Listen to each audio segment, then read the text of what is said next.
I would like to talk about it in two folds, Wabona. Adolescents and adults. Okay. Talking about adults, of course, the pandemic has increased the awareness. The external stimuli does not cause, but it exposes. Yeah, it exposes. I mean, it actually brought to light what was in our being. Correct. You understand? It hadn't come to the surface, so to speak. Yes. That also directly affected the mental health status. The current isolations in terms of communities and families. When we look at how we were brought up, it was very easy, mangwane, rangwane, uncle, aunt, support structures, easily accessible, there were many sounding boards kind of thing. That now, which is not that much. It is there, but not the way it was when you were growing up as for adults.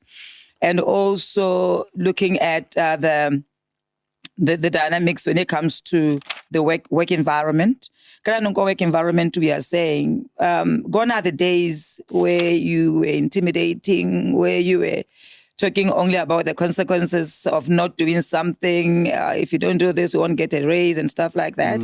But we are now talking neuro leadership. You understand? To say, as a leader, do you create an enabling environment that people, because I want us to introduce another neurochemical thing, oxytocin, the bonding one. Yes, because the love hormone. The love hormone, because that is the oxytocin also that we need to be stimulating either by the way we lead, either by our reward systems, either by our stakeholder engagement and employee engagement.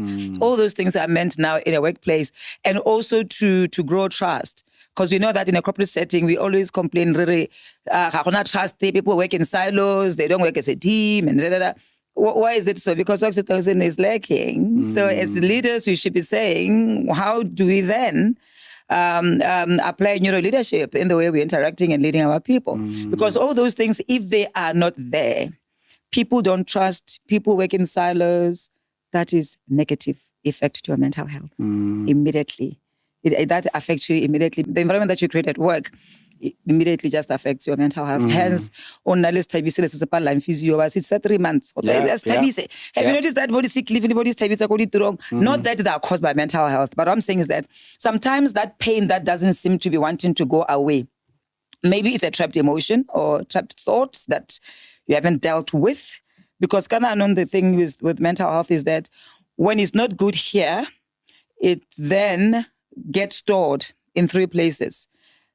They're not feeling good in your mental space, get stored in your body DNA. That's what, hey, I'm having some goosebumps. When I think of that incident, I've got goosebumps. We need to be speaking of neuro leadership. We need to be saying, as leaders, what neurochemicals are we stimulating from our employees? Are we creating an enabling environment? Are we communicating? Are we having issues? The whistleblowing. Yes, we are saying people must be whistleblowing and stuff, but why is it that I'm afraid to tell you that this environment is toxic as my boss? Yeah, why should I do it secretly? Can you see all these things affect your mental health? All right. Now, talking about the adolescent. Adolescent is a different one altogether. Because remember I spoke about the executive part of the brain, the PFC? Prefrontal cortex, yeah. You know when it is fully matured? 24 years. So until your child or a teenager is 24 years old, know that the PFC is not fully matured. Yeah. But how many of us parents expect 24 years and below make executive decisions? They must choose many things.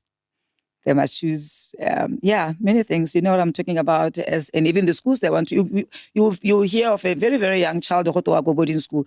I've got nothing against boarding school. But I always say that sometimes, as far as possible, we should not outsource parenting. That's correct. Because a board master is going to look after 30 children. We're not going to look after 4 or 2 or 1. And it's the critical time when a child is developing. Correct. Still sensitive. It's still malleable. Still malleable. Yeah. Even if it's at boarding or not boarding, but you need to be involved as a parent. And infusing your values. I mean, that's one thing. Absolutely. Because I always say every family's got its own values. Obviously, they go to community, societal, but you have your own. So when you take your child out there, before the child adapts and understands what the family values are, and then there's peer pressure, and then there's fitting in, and then there's adolescent, and then there's teenagehood, and then there's all these things, and the prefrontal cortex is not yet mature. They can't handle big emotions, and then sometimes that is where we see what? Suicides. We see what? Substance abuse. You see what? Early premarital sex. You see what? You see all those things, because all these things are meant to what?